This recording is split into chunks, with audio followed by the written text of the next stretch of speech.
ট্রান্সলেশনের আরও একটি নতুন ক্লাসে সকলকে স্বাগত। যারা প্রথম থেকে ক্লাসটি দেখছো কোনো রকম স্কিপ না করে ক্লাসটি শেষ পর্যন্ত দেখবে।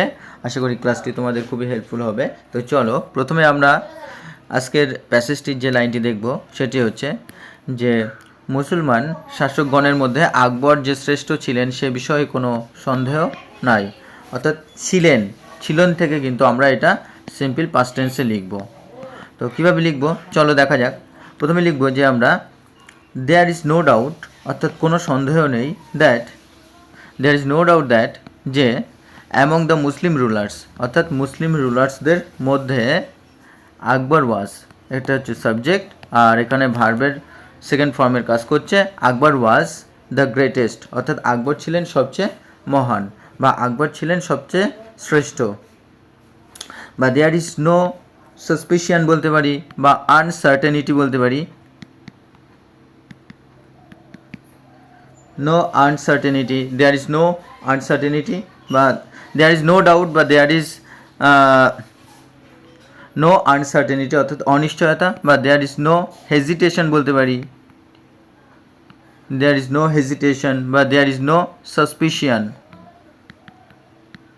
suspicion that among the Muslim rulers Akbar was the greatest বা আকবর ওয়াজ দ্য বেস্ট বলতে পারি। আকবর ওয়াজ দ্য বেস্ট বা Akbar was the finest, Akbar was the finest বা Akbar was the most outstanding বলতে পারি। তো এইভাবে কিন্তু আমরা লিখতে পারি। চলো আমরা পরের সেন্টেন্সটি লক্ষ্য করি। পরের সেন্টেন্সটি আছে তিনি ধর্ম বিষয়ে অত্যন্ত উদার ছিলেন, অর্থাৎ দয়ালু ছিলেন। তো এটা আমরা কিভাবে লিখব? হি ওয়াজ এক্সট্রিমলি, তিনি ছিলেন সাবজেক্ট, এখানে V2 এর কাজ করছে। হি ওয়াজ এক্সট্রিমলি, তিনি ছিলেন সম্পূর্ণরূপে লিবারাল, অর্থাৎ উদার বা স্বতন্ত্র ইন ম্যাটার্স অফ রিলিজিয়ান, অর্থাৎ ধর্ম বিষয়ে। বা হি ওয়াজ এক্সট্রিমলি বা হাইলি বলতে পারি। হি ওয়াজ হাইলি বা হি ওয়াজ ইমেন্সলি, হি ওয়াজ ইমেন্সলি বলতে পারি। বা হি ওয়াজ গ্রেটলি বলতে পারি, হি ওয়াজ গ্রেটলি বা হি ওয়াজ হিউজলি বলতে পারি। ভীষণভাবে কী ছিলেন? লিবারাল ছিলেন। লিবারাল বলতে এখানে কিন্তু টলারেন্ট ছিলেন, অর্থাৎ সমস্ত ধর্মকে তিনি সহ্য করতেন বা সমস্ত ধর্মের প্রতি তিনি ওপেন মাইন্ডেড ছিলেন বা তিনি প্রোগ্রেসিভ ছিলেন সমস্ত ধর্মের প্রতি, অর্থাৎ সমস্ত ধর্মকেই তিনি প্রমোট করতেন বা সমস্ত ধর্মকেই তিনি উন্নতির প্রতি ধ্যান দিতেন। তো চলো পরের বাক্যটি আমরা লক্ষ্য করি। পরের বাক্যটি আছে তাই বলতেন ভারতবর্ষ একা হিন্দুর নয় বা মুসলিমের নয়, ভারতবর্ষ উভয়ের। তাই বলতেন, অর্থাৎ এখানে কিন্তু আমরা ইউজ টু সে ব্যবহার করব। সো তাই he use to say subject. আর ইউজ টু কখন ব্যবহার করা হয়? ইউজ টু যখন অতীতে কোনো কিছু বলতেন, করতেন, অর্থাৎ রেগুলার অ্যাক্টিভিটি যখন বোঝাই, রেগুলার বা সেটা একটা হ্যাবিচুয়াল ওয়ার্কের মধ্যে পড়ে, তখন কিন্তু আমরা ইউজ টু বা উডের ব্যবহার করি। আর তখন কিন্তু ভার্বের 1 নম্বর ফর্ম ব্যবহার করা হয়। যেমন হি ইউজ টু সে, তিনি বলতেন, কি বলতেন? ইন্ডিয়া ডাজ নট বিলং, অর্থাৎ ভারতবর্ষ, India does not belong to Hindus or Muslims alone. ভারতবর্ষ শুধুমাত্র, এখানে আবার সাবজেক্ট, আর ডাজ নট বিলং, অর্থাৎ এখানে কিন্তু নেগেটিভ সেন্টেন্স করা হচ্ছে। নেগেটিভ সেন্টেন্স করার জন্য এখানে কিন্তু ডাজ নট ব্যবহার করা হয়েছে এবং ভার্বের কিন্তু 1 নম্বর ফর্ম ব্যবহার করা হচ্ছে। যেহেতু এখানে ইয়েস রয়েছে তো এখানে কিন্তু ইয়েস বসবে না। ইন্ডিয়া ডাজ নট বিলং, অর্থাৎ কারো অধিকারে নেই, টু হিন্দুস অর মুসলিমস, অর্থাৎ হিন্দু মুসলিম অ্যালোন, একাকি, কারো অধিকারে নেই। ইট বিলংস টু বোথ, অর্থাৎ উভয়েরই এটা। আবার এখানে সাবজেক্ট, দেন ভার্বের 1 নম্বর ফর্ম, এবার কিন্তু এস যুক্ত হয়েছে, বিলংস। কেন? কারণ এটা কিন্তু থার্ড পার্সন সিঙ্গুলার নাম্বার, আর সেই কারণে কিন্তু এখানে আমরা বিলংস করেছি। ইট বিলংস টু বোথ, অর্থাৎ যেহেতু এটা positive sentence. It belongs to both, অর্থাৎ এটা প্রত্যেকের বা এটা উভয়েরই। বা ইট পার্টেন্স বলতে পারি বিলংসের পরিবর্তে আমরা। ইট পার্টেন্স টু অল বা ইট রিলেটস বলতে পারি। রিলেটস টু অল বা ইট অ্যাসোসিয়েট বলতে পারি, ইট অ্যাসোসিয়েট টু অল। তো এগুলো অবশ্যই তোমরা লিখে নিও। চলো পরের বাক্যটি লক্ষ্য করি। পরের বাক্যটি আছে, হিন্দু মুসলমানের মধ্যে সকল বিভেদ দূর করার জন্য তিনি আজীবন চেষ্টা করেছিলেন। তো এটা সিম্পল পাস্ট টেন্সে লিখব।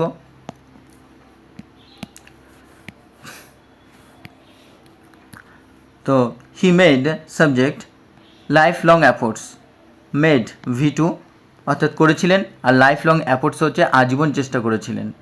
He made life long efforts, তিনি আজীবন চেষ্টা করেছিলেন কি করার জন্য?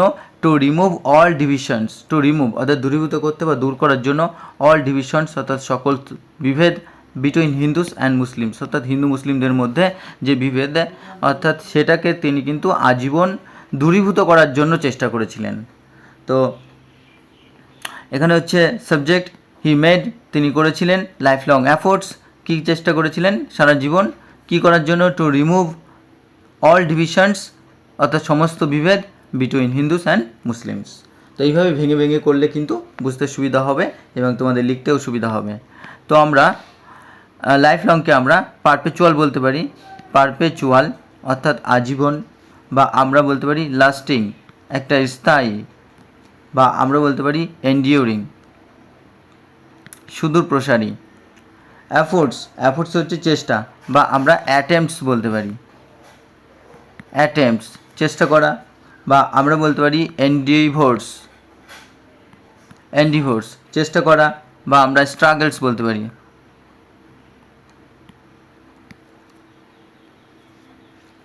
আর টু রিমুভ অর্থাৎ দূর করার জন্য, বা টু ইরাডিকেট বলতে পারি, ইরাডিকেট করা দূর করার জন্য, বা টু এলিমিনেট বলতে পারি, এলিমিনেট করা, বা টু ইরেজ বলতে পারি, টু ইরেজ করা, বা টু ডিলিট। তাই এইভাবে কিন্তু আমরা লিখতে পারি। আর ডিভিশনস হচ্ছে এখানে যেটা সেপারেশন অর্থাৎ বিভেদ, সেপারেশনস বা ডিভিশনস, বা স্পিলস বলতে পারি আমরা, স্পিলস, বা আমরা পার্টিশনস বলতে পারি, পার্টিশনস। তো এইভাবে কিন্তু আমরা লিখতে পারি। তো চলো আমরা পরের বাক্যটি লক্ষ্য করব। পরের বাক্যটি আছে, তিনি বলতেন সকল ধর্মের মধ্যেই সত্য নিহিত আছে। তাহলে আবার সে ইউজ টু সে, তিনি বলতেন, হি use to say,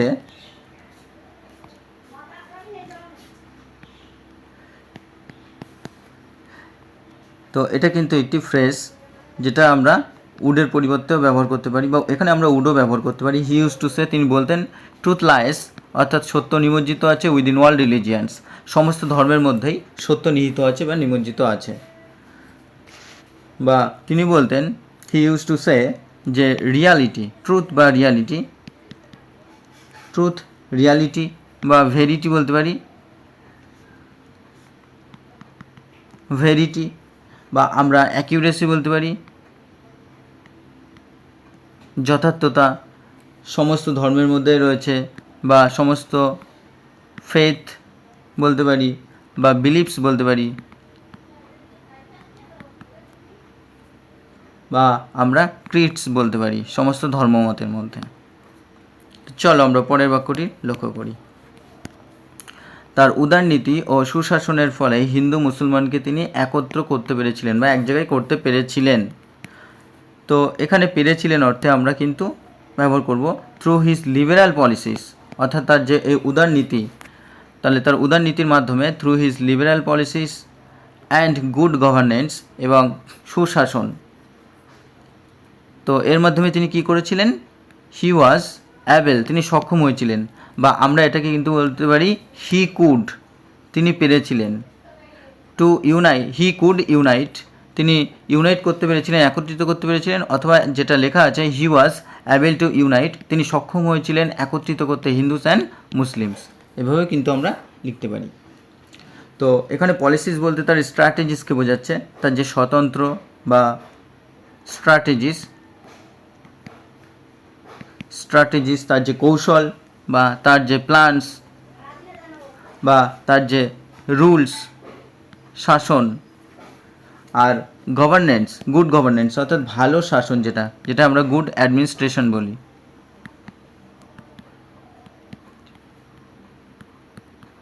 good administration বা গুড রুল বা গুড কন্ট্রোল।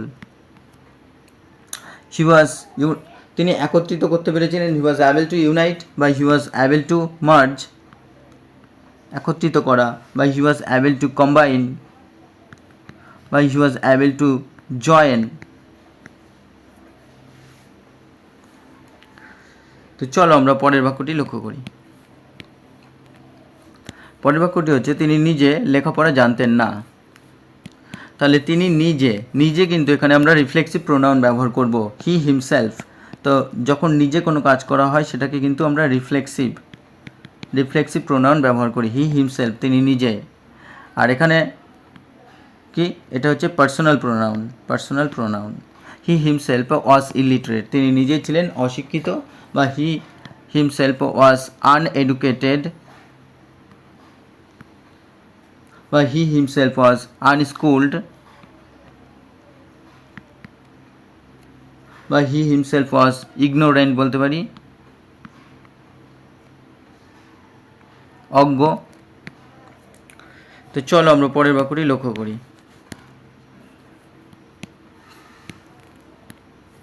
কিন্তু জ্ঞানী ও গুণীর আদর করতেন, অর্থাৎ তাদেরকে সমাদর করতেন, তাদের রেসপেক্ট করতেন। তাহলে লিখব বাট কিন্তু হি সাবজেক্ট অ্যাডমায়ার্ড, অর্থাৎ প্রশংসা করতেন, V2 অ্যাডমায়ার, প্রশংসা করতেন, অ্যান্ড রেসপেক্টেড এবং সমাদর করতেন, the wise and the talented, জ্ঞানী ও গুণীর আদর বা সমাদর করতেন। তাহলে এখানে হি অ্যাডমায়ার বলতে পারি, বা আমরা বলতে পারি হি রেসপেক্টেড, বা হি অনার্ড, বা হি ভ্যালুড, সম্মান দিতেন কি কাদেরকে, তিনি ওয়াইজ যারা ছিল। তো এটা রেসপেক্টেড একই অর্থে ব্যবহার করা হচ্ছে, অর্থাৎ এখানে কিন্তু জোর দেওয়ার জন্য রেসপেক্টেড কথাটাও এখানে ব্যবহার করা হয়েছে, অ্যাডমায়ার্ড অ্যান্ড রেসপেক্টেড ফ্রেজটা ব্যবহার করা হয়েছে। আর কি ওয়াইজ বলতে যারা জ্ঞানী, অর্থাৎ যারা ইন্টেলিজেন্ট বা যারা সেজ, সর্বজ্ঞ, বা যারা নলেজেবল,